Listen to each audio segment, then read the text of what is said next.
नमस्कार, मी राहुल कुलकर्णी. NDTV मराठीमध्ये जगभरातल्या सर्व प्रेक्षकांचं स्वागत आहे. गेल्या आठवड्यामध्ये महाराष्ट्रातलं पहिलं आर्टिफिशियल इंटेलिजन्सवरती एका डॉक्टरानं केलेलं ऑपरेशन आपण तुम्हाला दाखवलं आणि त्याची खूप चर्चा झाली. कारण आर्टिफिशियल इंटेलिजन्सच्या जोरावरती मेडिकल सेक्टरमध्ये काय काय होऊ शकतं त्याची ती चुणूक आहे.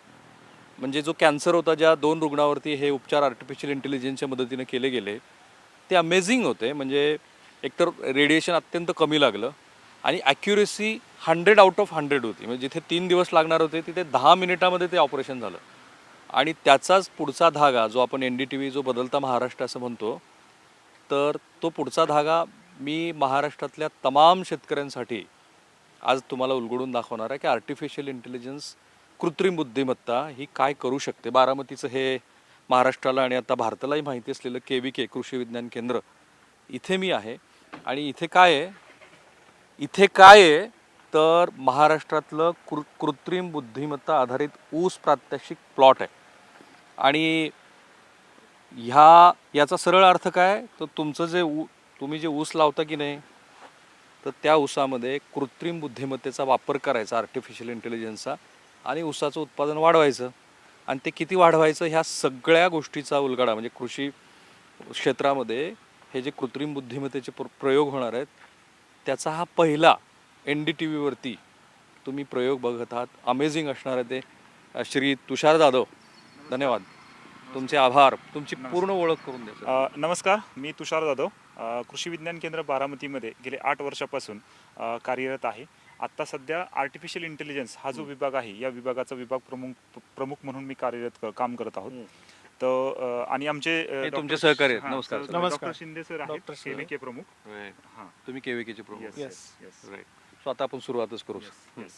सर, या ठिकाणी आपण पाहू शकता की हा पूर्ण प्लॉट आहे. या ठिकाणी आपण बोर्ड्स पण डिस्प्ले केलेले आहेत. तुम्ही या ठिकाणी पाहू शकता की तंत्रज्ञान जे वापरलेलं आहे, कृत्रिम बुद्धिमत्ता, तर टेक्नॉलॉजीमध्ये काय काय तंत्रज्ञान वापरले. तर एक्झाम्पल मी तुम्हाला इथे या ठिकाणी दाखवतो की सॅटेलाइट इमेजरीचा वापर केलेला आहे यामध्ये. त्यानंतर दुसरं तंत्रज्ञान आहे की IoT सेन्सर्स आणि वेदर स्टेशन याचा वापर केलेला आहे. आणि तिसरं तंत्रज्ञान आपण वापरलेलं आहे ड्रोन. यामध्ये हायपरस्पेक्ट्रल, मल्टीस्पेक्ट्रल या कॅमेऱ्यांचा वापर करून की खूप डीप मध्ये फोटोग्राफ्स आपण घेतो आणि इमेजच्या माध्यमातून आपण त्या ऊसाला आपण या ठिकाणी पाहू शकता की या ऊसाची आपली ग्रोथ कशी मिळली.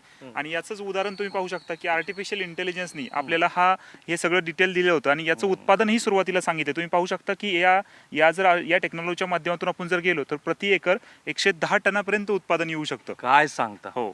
आम्ही कृषी तुमचा ॲग्रोवन आणि आम्ही किती कौतुकाचे गुण जातो. 100 टन गेलं म्हणजे गेलंच की पुढे. हो, बरोबर. 100 टनच्या पुढे जाऊ शकतो. मत आहे हो की ह्या तीनही पद्धतीच्या कृत्रिम बुद्धिमत्तेचा वापर केला तर महाराष्ट्रातला कुठलाही शेतकरी हा 110 टन मिनिमम सरासरी उत्पादन घेऊ शकतो. यामध्ये आपण काय सांगतोय की जर समजा तुम्ही 60 टन काढत असाल तर 60 टनाचं पुढे 40%, 60 टनाच्या 40% म्हणजे 40% उत्पादनामध्ये वाढ झाली. 30 टन वाढ झाली. म्हणजे या अशा पद्धतीचे आता हे जे कॅल्क्युलेशन केलेलं आहे, ह्या टेक्नॉलॉजीचा वापर केला आणि साधारणतः मागच्या वर्षाचं उत्पादन किती होतं आणि त्या बेसवरती आपल्याला AI ने सांगितलं की तुम्हाला 110 टनापर्यंत उत्पादन. असं नाही ना की गाड्यांचा मायलेज जसा असतो की स्पेसिफिक वातावरणामध्येच वगैरे, असं नाही ना. असं नाहीये. सगळ्याही आपण पूर्ण महाराष्ट्रात हा प्रकल्प राबवतोय आणि यामध्ये वेगवेगळे क्लायमेट असेल, वेगवेगळ्या सॉइल टाइप्स असतील, तर अशा आणि वेगवेगळ्या पाण्याचे सोर्स असतील, अशा ठिकाणी ही टेक्नॉलॉजी आपल्याला सुटेबल आहे आणि त्या ठिकाणी आपण वापरू शकतो. मी खर्चाबद्दल विचारणार आहे. तर पहिलं जे आहे ते वेदर स्टेशन आहे, याचा महत्वाचा भाग. हे वेदर स्टेशन या ठिकाणी आपण पाहू शकता की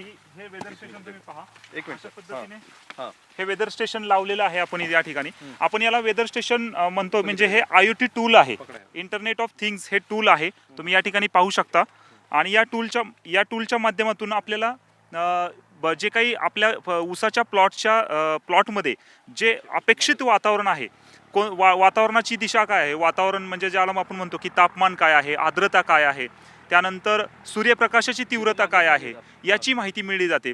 आणि याच्या आधारे आपल्याला लक्षात येतं की ऊसामध्ये संभाव्य किडी आणि रोग कोणते येणार आहेत, तर त्याची आपल्याला ते आपल्याकडे इंटेलिजन्स तयार आहे. छोटा प्रश्न, मग हे तर तुम्हाला द्राक्षामध्ये पण वापरता येईल? हो, द्राक्षामध्ये आपलं पुढचं टार्गेट म्हणजे पुढचं आपली स्टेपच अशी आहे संस्थेची की आपण हे द्राक्षामध्ये वापरणार आहे, डाळिंबामध्ये वापरणार आहे आणि भाजीपाल्यामध्ये सगळ्यात जास्त जिथं केमिकल वापरलं जातं तो टोमॅटोचं पीक, त्यामध्ये आपण हे जबरदस्त. म्हणजे कृत्रिम बुद्धिमत्ता जी इथे यशस्वी, आतापर्यंतचा रिझल्ट तर यशस्वी आहे, तो यशस्वी झाला की मग तुम्ही इमॅजिन करा की प्रत्येक फळामध्ये, प्रत्येक पिकामध्ये ते येईल. मला कधी कधी ना असं वाटतं की तुम्ही भाजी विकत घ्यायला गेलात आणि ती भाजी तुम्ही विकत घेतली आणि तुम्हाला असा प्रश्न पडला की ह्या भाजीवरती जे पांढरे डाग दिसत आहेत तर हे काही केमिकल वगैरे तर नाही आहे ना, तर असं एखादं आर्टिफिशियल इंटेलिजन्सचं टूल बनू शकतं की तुमच्या मोबाईलवरती स्कॅन तुम्ही करा आणि तुम्हाला हे लक्षात येईल की याच्यामध्ये किती पेस्टिसाईड आहेत, किती दिवसापूर्वी ते मारलं स्प्रे केलेला जाऊ असू शकतो. म्हणजे हे इमॅजिनरी असलं तर हे असं होऊ शकतं. सो हे पहिलं वेदर स्टेशन. पहिलं वेदर स्टेशन.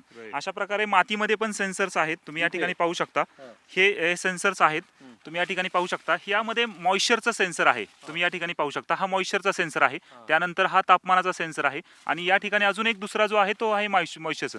म्हणजे जमिनीतल्या सुरुवातीच्या 7 इंचापर्यंत, नंतर पुन्हा 14 इंचापर्यंत असे 2 सेन्सर आपण पाण्याचे बसवलेले आहेत. मग यातून आपल्याला वापसा कंडिशन काय असते तुम्ही पाहू शकता की ही वापसा कंडिशन. हा बघा, ही भुसभुशीत माती, म्हणजे इथं कुठेही तुम्हाला चिखल पाहायला मिळणार नाही. आणि ही सगळ्यात मोठी अचिव्हमेंट आपल्या यायची आहे. म्हणजे आपल्याला हे सर्व महाराष्ट्रातील ऊस बागायतदारांना आपल्याला हे शिकवायचं आहे की पाण्याचं योग्य नियोजन कसं करायचं. पण आता एवढं सगळं योग्य नियोजन केल्यानंतर प्रश्न येईल तो ह्या AI टेक्नॉलॉजीचा इनपुट्स म्हणून काय उपयोग होईल. ओके, खतं टाकण्याच्या दृष्टीने. येस पेस्टिसाइड वापरायचे.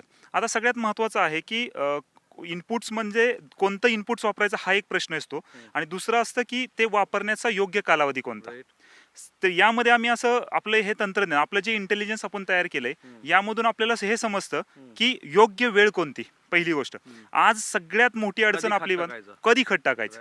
म्हणजे सकाळच्या वेळेस टाकायचं, कारण सगळ्यात महत्वाचं असतं की ऍटमॉस्फिअर काय आहे, म्हणजे वातावरण काय आहे, त्यानुसार मुळांची कक्षा, म्हणजे मुळांच्या कक्षेत ते अपटेक होणार आहे का, आणि त्यानुसार म्हणजे ते जर वातावरण योग्य असेल त्याच वेळेस आपलं खत टाकलं गेलं पाहिजे.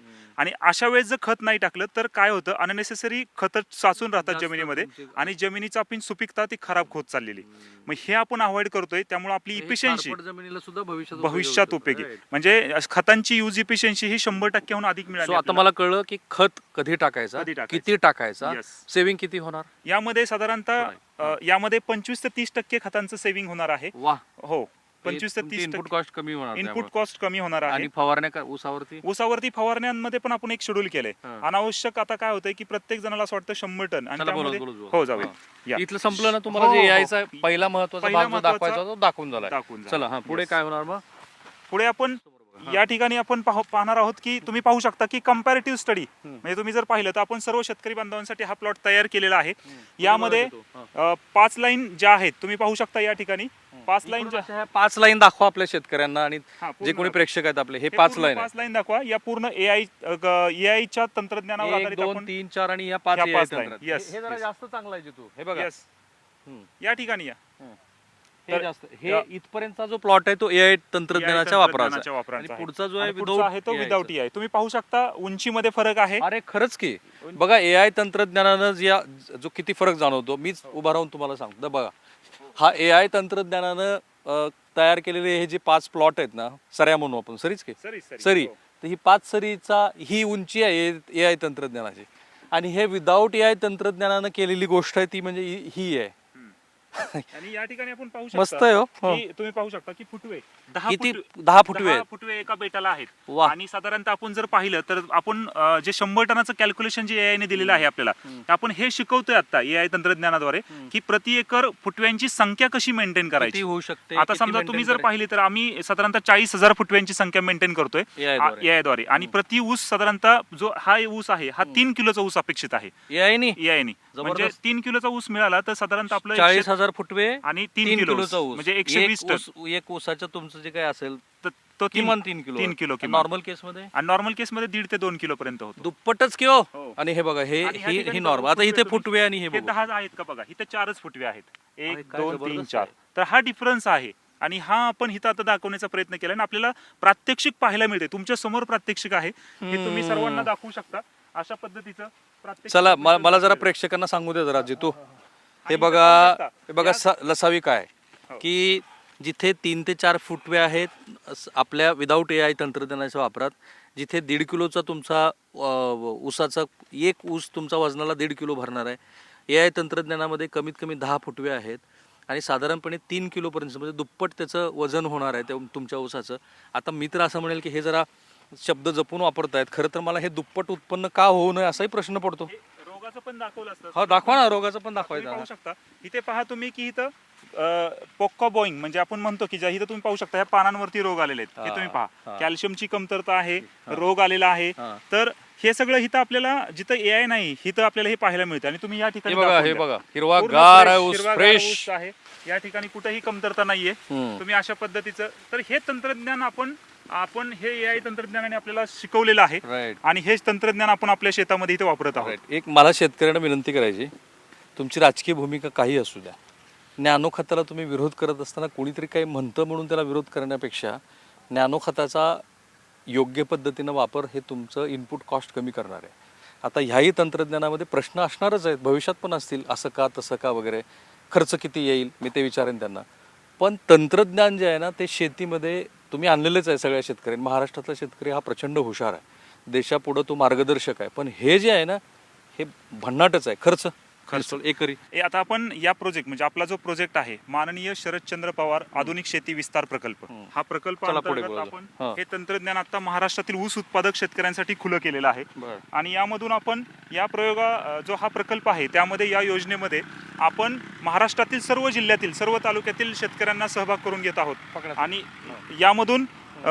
यामधून जो आपण अपेक्षित शेतकऱ्यांकडून खर्च जो सांगितला तो फक्त 10,000 रुपये प्रकल्प सहभाग फी. ऍक्च्युली इन्स्टॉलेशन खर्च किती एकरी 70,000 इंस्टॉलेशन खर्च येऊ शकतो. आणि तोही आपण येणाऱ्या काळात कमी कमी करत चाललेलो आहे. माझ्या मराठवाड्यातल्या शेतकऱ्यांसाठी 70,000 रुपये खर्च थोडा जास्त आहे, पण ठीक आहे. पण पश्चिम महाराष्ट्रातले शेतकरी जे सातत्यानं ऊस पीक घेतात त्यांच्यासाठी फार जास्त नाही आहे. तरीसुद्धा महाराष्ट्र सरकारची एखादी योजना येऊ शकते. तुमचा CSR आहे जो तुम्हाला नवीन प्रयोगासाठी प्रोत्साहित करत असेल, तो CSR असू शकतो. आणि श्री धनंजय मुंडे यांना माझी विनंती आहे, तुम्ही इथे या, हे बघा आणि हे तंत्रज्ञान त्याची यशस्वीता चेक करा. KVK बारामतीचं कौतुक असं आहे की त्यांच्या बहुतेक प्रयोगाची यशस्वीता ही 100% आहे. सो तुम्ही स्वतः या, तुमच्या मंडळींना जे विद्यापीठातले लोक आहेत त्यांना थोडं बाजूला ठेवा आणि जे सुबुद्ध शेतकरी आहेत त्यांना घेऊन तुम्ही इथं जरूर या आणि हा सगळा प्रयोग महाराष्ट्रासमोर तुम्ही मांडा. NDTV मराठी बदलत्या महाराष्ट्राचं प्रतिनिधित्व करतो. मला वाटतं इतका अमेझिंग प्रकल्प हा देशात पण झालेला नाही आहे. सो आपण आता आलो ते पुन्हा एकदा वेदर स्टेशन आहे इथे. ॲक्च्युली आपल्याला आता सेन्सर दाखवायचं आहे. AIचं एक प्रकल्प तुम्ही बघितला. ड्रोन मी तुम्हाला दाखवणार नाही कारण ड्रोन इथे नाही आहे, पण ड्रोनबद्दलची सगळी तुम्हाला ऑलमोस्ट माहिती, लग्न समारंभामध्ये सुद्धा आता ड्रोन वापरला जात असल्यामुळं तशी फारशी काही त्याची गरज नाही. एक जे मी रायगडाचं हे दाखवलं होतं तुम्हाला, रिमोट सेन्सिंग ड्रोनच्या द्वारे केलं गेलेलं, हाय डेफिनेशनच्या ज्या प्रतिमा तुम्हाला मिळत होत्या त्या प्रतिमा असं सूचित करत होत्या की भूगर्भाच्या आतमध्ये सुद्धा जे कन्स्ट्रक्शन्स आहेत ती कशी असू शकतात आणि त्रिमितीय म्हणजे 3D द्वारे ड्रोन इमेजेसचा वापर करून आपण काय काय करू शकतो. हे जे ड्रोन आहेत ते मला वाटतं प्रोफेशनल ड्रोन आहेत. यामध्ये आपण ड्रोन दोन प्रकारचे वापरतो. एक क्रॉप मॉनिटरिंग ड्रोन आहे आणि एक क्रॉप स्प्रेइंग ड्रोन आहे. जो मॉनिटरिंग आहे त्याला हायपरस्पेक्ट्रल हे अतिशय उच्च तंत्रज्ञान आहे जे तुम्ही आता बोललात 3D वगैरे. यात आपण ज्यावेळेस हायपरस्पेक्ट्रलच्या मध्ये त्या ड्रोनला तो कॅमेरा माउंट केलेला असतो हायपरस्पेक्ट्रल, आणि तो आपण पूर्ण प्लॉटला मॅप करतो. तो म्हणजे पूर्ण प्लॉटचे इमेजेस कॅप्चर करतो. आणि त्यामध्ये असं इंटेलिजन्स आहे, जर कुठे स्ट्रेस असेल पानांवरती, मग तो स्ट्रेस पाण्याचा असेल, खतांचा असेल, औषधांचा असेल, तो कॅप्चर करतो आणि तो इमेज आपल्याला देतो आर्टिफिशियल इंटेलिजन्सला. आणि ती इमेज मिळाल्यामुळे आपण नंतर जो स्प्रेइंग ड्रोन आहे तो तिथे जातो, फक्त त्या स्पॉटलाच ऍप्लिकेशन करतो आणि परत रिटर्न येतो. जबरदस्त. म्हणजे फर्टिलायझर सेव्हिंग. शेतकऱ्यांना एक छोटा प्रश्न पडतो की माझ्या शेतामध्ये बाबळ उभी आहे, कुठेतरी काटेरी झुडपं उभं आहे, तिथे जरा ड्रोन अडचण करतो. नाही, आता यामध्ये असं आहे की आपण जर आपण तसं लँडमार्क सिलेक्ट केले सुरुवातीला, समजा जिथं काही तो मायनस करून आपल्याला करता येईल. थोडंसं त्या तंत्रज्ञान आणखी सुधारण्याची गरज आहे, पण ड्रोन इज अमेझिंग. आता आपण प्रत्यक्षामध्ये जे सेन्सर आहेत, जे AI तंत्रज्ञानाचे जे सेन्सर आहेत ते सेन्सर मी तुम्हाला दाखवतो. माझ्या माहितीप्रमाणे इथे 6 व्हरायटीज तुम्ही इथे 6 व्हरायटीजचं इथे नॉर्मल विदाऊट AI आणि AI तंत्रज्ञान 6 मध्ये आपल्या महाराष्ट्रात प्रसिद्ध असलेल्या सगळ्या महाराष्ट्रात प्रसिद्ध असलेल्या सर्व व्हरायटी आपण घेतलेल्या आहेत. 86-032 आहे प्रामुख्याने, 265 आहे, 15-012 ही नवीन व्हरायटी आपण आता प्रमोट करत आहोत, AI वरतीच आहे. त्यानंतर 10,001 जी आपण मराठवाडा आणि विदर्भाचा आता उल्लेख केला, तर त्यांच्यासाठी अतिशय चांगली व्हरायटी जी 10,001 पूर्व हंगामीसाठी रिकमेंड आहे. तर अतिशय सुरेख रिझल्ट ते आपण आलेले आहेत 10,001 मध्ये. बऱ्याच शेतकऱ्यांची तक्रार असते की फुटवा होत नाही, काही नाही, तर आपल्याकडे इथं फुटवा झालेली व्हरायटी म्हणजे किती प्रमाणात फुटवा होऊ शकतो, उत्पादन किती होऊ शकतं. 6 व्हरायटीतल्या किती सांगितलं तुम्ही? साधारणतः 4 व्हरायटी मी आता सांगितलं. 18-121 आहे आणि 8,005 आहे. शेतकऱ्यांना तुम्ही इथं या, ह्या 6ही व्हरायटीची प्रत्यक्षात आणि तुम्हाला प्रश्न पडले असतील तर तुषार जाधव साहेब नंबर सांगा. 9309 24 56 46. Go ahead. तुषार जाधव साहेबांना तुम्ही हे प्रश्न विचार. आणि दरवर्षी महाराष्ट्रातले शेतकरी वेगवेगळे प्रयोग करत असताना आपापसात चर्चा करत असतात की ह्याचा उत्तरा कमी आला. खोडव्याचं काय? खोडव्याला सुद्धा हे तंत्रज्ञान फायदेशीर ठरेल. आणि आपण आता जसं आता लागण काढली की नंतर खोडव्यामध्ये पण वापरतोय. आपलं सूत्र असं ठेवतोय आपण या प्रकल्पामध्ये की म्हणजे एक लागण म्हणजे 1 प्लांट केन ज्याला आपण म्हणतो, पहिल्यांदा लागण आणि नंतर 2 खोडवे म्हणजे खोडवा आणि निडवा, या तिन्ही म्हणजे टोटल जर आपण विचार केला तर 5 वर्ष हे तंत्रज्ञान आपल्या शेतात राहू शकतं. पण मग म्हणजे पहिलं लागण 1.5 वर्ष, त्यानंतर परत खोडवा 1 वर्ष आणि परत 1 वर्ष, म्हणजे साधारणतः आपण जर विचार केला 3.5-4 वर्ष हे तंत्रज्ञान आपल्याला म्हणजे एकदा लागण केली की परत खोडवा निडवा काढस्तोपर्यंत लागण मोडायची नाही. आणि प्रत्येक वर्ष सस्टेनेबल उत्पादन घ्यायचं. सस्टेनेबल म्हणजे तुम्ही जर समजा सुरुवातीला जर 80 टन उत्पादन घेतलं तेच तुम्ही खोडव्याचं घ्यायचं आणि तेच तुम्ही निडव्याचं घ्यायचं. अरे काय सांगता. तर ही टेक्नॉलॉजी आहे जबरदस्त जबरदस्त. किती म्हणजे अनेक अर्थाने महाराष्ट्रातलं हे तंत्रज्ञान गेम चेंजर ठरणार आहे. आणि प्रत्यक्षात AI तंत्रज्ञानाचे हे जे सेन्सर्स आहेत ते आहेत आता. तुम्ही पाहू शकता की आपण अशा पद्धतीचे हे सेन्सर्स मातीमध्ये लावलेले आहेत. हा आपल्याला जमिनीमध्ये किती क्षारांचं प्रमाण आहे, म्हणजे आपण जे सॉल्ट ऍड झालेले आहेत म्हणजे मातीमध्ये EC किती, ज्याला क्षारता म्हणतो, तर ही किती आहे हे सेन्सर्स आपल्याला सांगतो. या माध्यमातून आपल्याला फर्टिगेशनचं नियोजन करता येतं. त्यानंतर हा pH चा सेन्सर आहे. तुम्ही या ठिकाणी पाहू शकता हा pH चा सेन्सर आहे. pH आता कोणत्या म्हणजे प्रत्येक क्लायमेटनुसार किंवा प्रत्येक सीझननुसार pH चेंज होत असतो मातीचा, आणि आपण जी खतं टाकतो त्यानुसार ही चेंज होत असतो. pH वाढला तर अपटेक पूर्ण थांबलं जातं. मग pH आपल्याला करेक्ट ठेवायचा आहे. अपटेक म्हणजे वाढ का? म्हणजे अपटेक म्हणजे अन्नद्रव्यांचं वहन हे थांबलं जातं आणि मुलांना अन्नद्रव्य शोषता येत नाही. आणि त्यानंतर सगळ्यात महत्वाचा सेन्सर आहे हा NPK सेन्सर. या ठिकाणी तुम्ही पाहू शकता नत्र, स्फुरद, पालाश, आणि यामध्ये पण जो नायट्रेट फॉर्म मधला नत्र आहे म्हणजे आपल्याला उपलब्ध, म्हणजे थोडक्यात आपण जो म्हणतो की अमोनिकल किंवा इतर फॉर्म मधला नत्र नको, जो पिकाला मिळणार आहे तो नत्र किती आहे मातीमध्ये हा आपल्याला कळतो. फॉस्फरस कळतो आणि पोटॅश कळतो. आणि हे त्याचे अडॅप्टर्स आहेत. अडॅप्टर म्हणजे यातून काय होतं की मातीमधून सर्व डेटा कलेक्ट केला जातो या सेन्सरचा. या माध्यमातून हा जो डाटा कलेक्शन टूल आहे या माध्यमातून हा आपण क्लाउडला पाठवतो. आणि क्लाउडला आपलं Azure नेटवर्क म्हणजे मायक्रोसॉफ्ट सोबत जे काम करतोय तिथं खूप मोठं स्टोरेज आहे. बरोबर आहे. म्हणजे आपलं क्लाउडचं स्टोरेज आहे तिथे आणि स्टोरेज आहे Azure स्टोरेज. तर हा सर्व डेटा आपण तिथं स्टोरेज करतो. ते खूप मोठं प्लॅटफॉर्म आपल्यासाठी आहे. म्हणजे महाराष्ट्रातील सगळ्या शेतकऱ्यांचा डेटा आपण तिथं स्टोअर करणार आहोत. हे सगळे सेन्सर्स ते बॅटरी आहेत त्यामध्ये आणि हा ऑपरेट होतो खाली सेन्सर. आता तुम्ही पाहिलं तर ही एक क्रांती घडवणारी व्हरायटी आहे. तुम्ही पाहू शकता की या व्हरायटीचं जास्तीत जास्त शेतकऱ्यांनी पाहावी अशी आम्ही विनंती करतोय. तुम्ही पहा की या व्हरायटीचं उत्पादन हे तुमच्या 265 पेक्षाही जास्त निघणार आहे येणाऱ्या काळात. तुलना करून 265 बरोबर सांगा. तुलना करून 265 ची जी फुटव्यांची संख्या आहे, त्यानंतर पेऱ्यातलं अंतर आहे, त्यानंतर 265 ला जे अंश फुटतात ते याला फुटत नाहीयेत. त्यानंतर पानाची गर्द, त्यानंतर स्टेमची जाडी, प्रति ऊसाचं वजन, अशा सगळ्यामध्ये जर विचार केला तर यामध्ये उत्पादन हे नक्कीच वाढणार आहे. आणि याचा उत्पादन खर्च कमी आहे. हे विदाऊट आहे नाही, हे आहे विथ AI आहे. ओके, आपण थांबूया.